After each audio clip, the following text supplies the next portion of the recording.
Hello, my name is Joanne Jones, and I'm the A&R agent in Charlotte County, Virginia. My family and I also raise about 10 acres of pumpkins. And today we're going to talk about pumpkin production basics.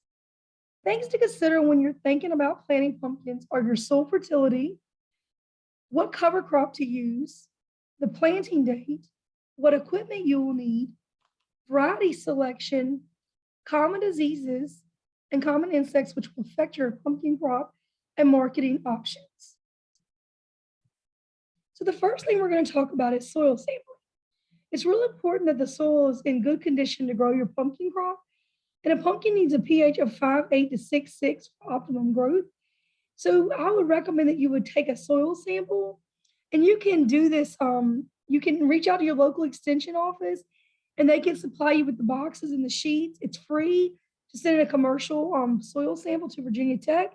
Then they'll send you back your results. And with a routine soil sample, you'll get your plant available levels of phosphorus, potassium, calcium, manganese, zinc, and copper, iron, boron. Plus, you get your soil pH and your estimated cation exchange capacity, along with the fertilizer and lime recommendation for the specified crop. So when you fill out your form, you'll put on there that you want to grow pumpkins, and they'll actually give you a fertilizer and lime recommendation specific to pumpkins. And so I would recommend to do this immediately on the land that you plan to plant your pumpkins on. That way you know what fertilization and lime you need to put down to prepare that land to plant this pumpkin crop. Here you can see the link where you can go and get information to get the sample sheets and the boxes, or like I said, you can reach out to your local extension office for that. Right? Once you've done your soil sample and you know what you need to do to the soil, the next thing is we plant a cover crop. It's good. It helps the soil to retain moisture.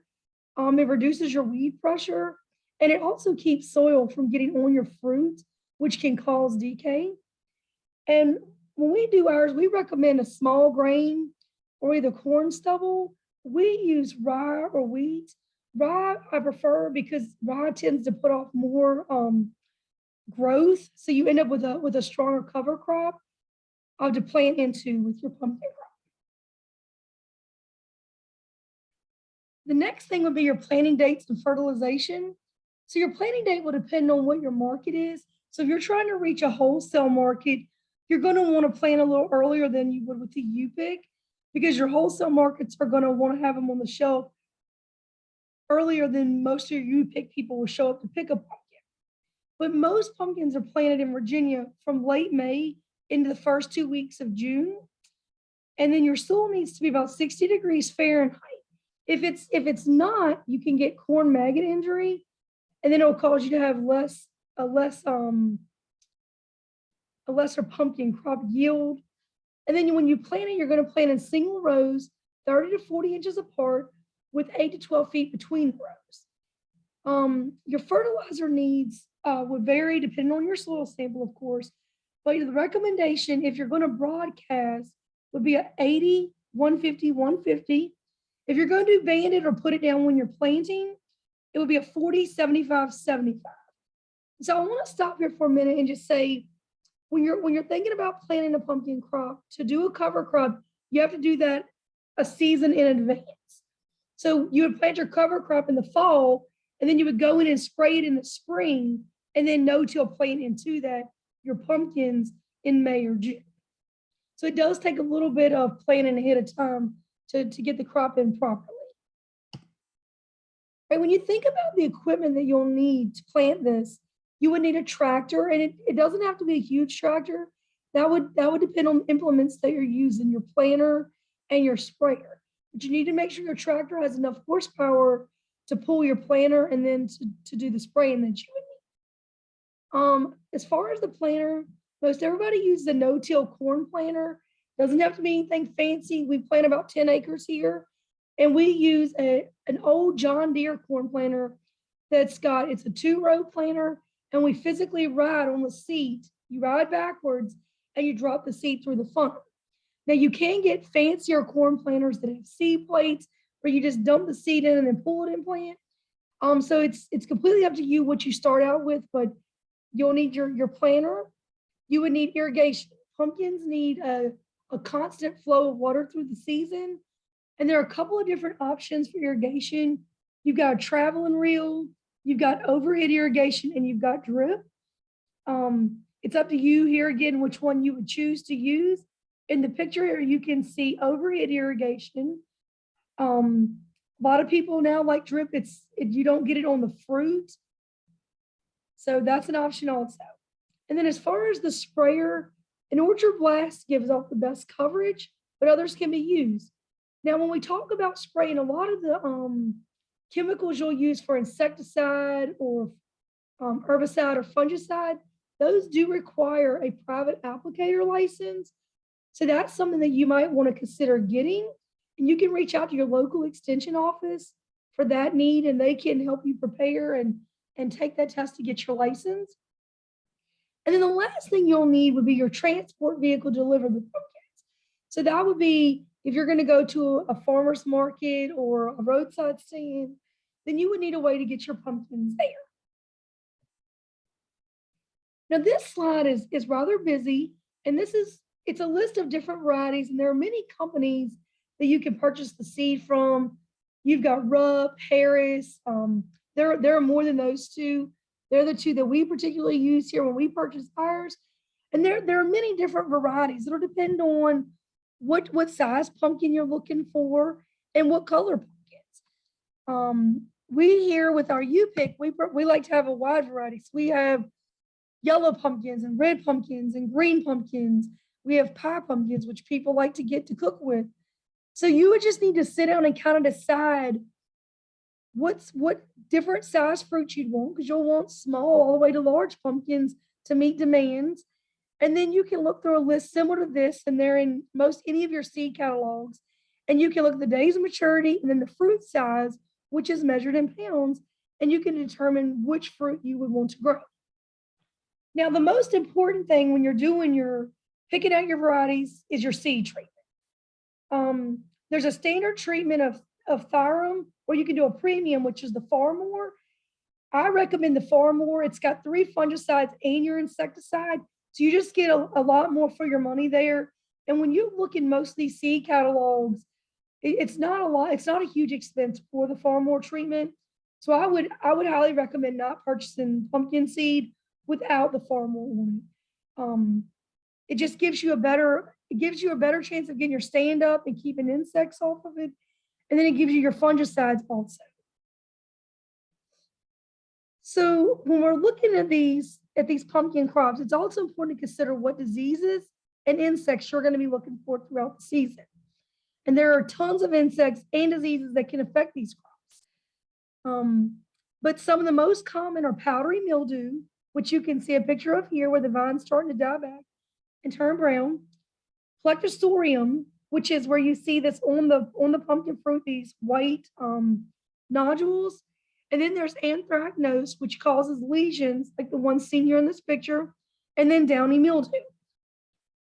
Now, these are all very common diseases. You'll especially see powdery and downy mildew in the fall when we're starting to get more humid days and moisture. So you want to make sure with the pumpkin, you want to make sure you've got a good spray schedule for fungicides and insecticides in advance. And so you could reach out to the local extension office. You can reach out to Dr. Rada. You'll see I've given him credit here for several of these photos, or Dr. Kuhar on campus, to get insecticide and fungicide spray schedules just to be preventative, because you're going to have issues with those things as the season advances.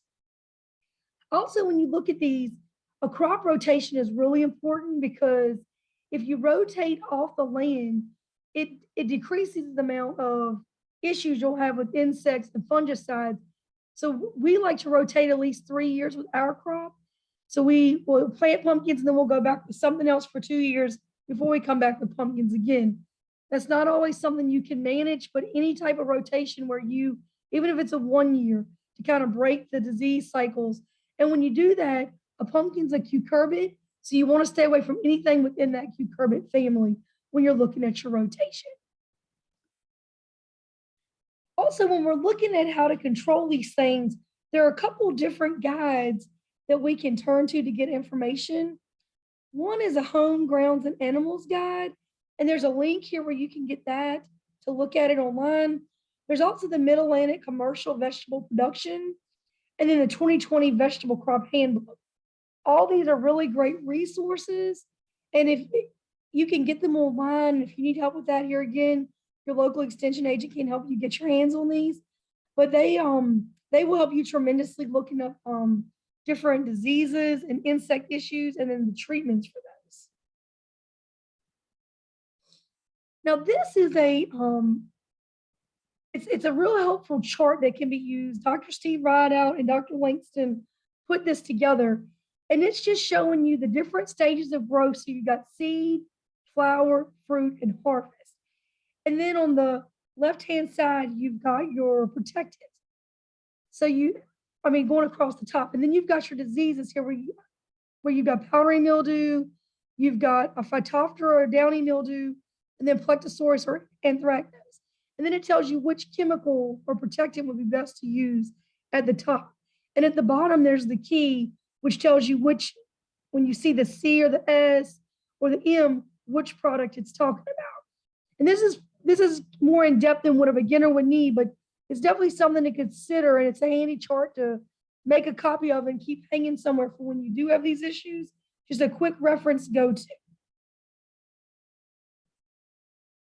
As well as diseases, you're going to have common insects on the pumpkins.